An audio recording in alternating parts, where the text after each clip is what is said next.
Hi teachers, welcome to the Boston Literacy Ladies. If you have ever sat in a data meeting staring at spreadsheets and scores and assessments and wondered, okay, but now what? This video is for you.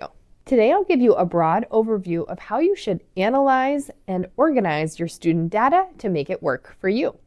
I'll share a few practical tips for how you can organize your data using a Foursquare or grid module, and then use that information to form skill-based instructional groups. One of the biggest mistakes I see teachers making when looking at data is only grouping their students based on a benchmark score. In order to make instructional groups focused around a skill, you need to look at the students' subtest scores. For example, if you're using a literacy assessment like DIBELS, you want to drill into the subtests within that assessment. Maybe you're looking at phonemic awareness and correct letter sounds. If you have older students, maybe you're looking at fluency.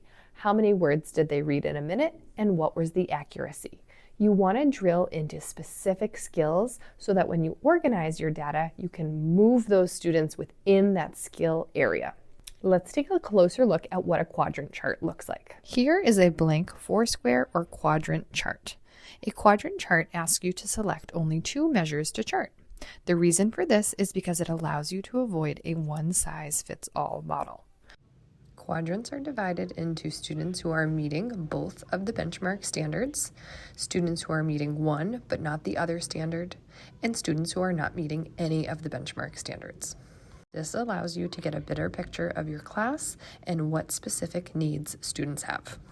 Once you have organized your data into a quadrant chart, you're going to look within those quadrants to decide, are the students in this area all matched to be grouped together, or do their skills kind of misalign? Once you've identified students with like skill needs, you're going to form your groups and create a plan for targeting your instruction. Part 1 was you looked at your whole class assessment data. Part 2 was you organized that assessment data based on subset skills. Part 3, you have organized those students to instructional skill-based groupings. Now part 4, you're going to need to make goals for those kids that they're working towards.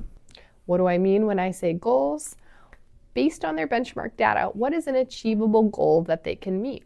If you're focused on correct letter sounds and they've only come up with 3 in your beginning of the year benchmark, you want to look at what the middle of the year benchmark is and decide, is that an attainable goal for them, or do you need to modify it to make it something attainable? Whatever you do, ground your goals in data. This was a broad overview of how you can look at your classroom data and organize it to make sense for yourself and your students. If you're feeling like you need more specifics, more step-by-step instruction, be sure to check out our course, Collecting and Organizing Student Data. This course is available on our website, and I've also put the link in our bio below. I hope that this video helps you understand how you can use your data to move your students. Check back soon for more videos from the Boston Literacy Ladies.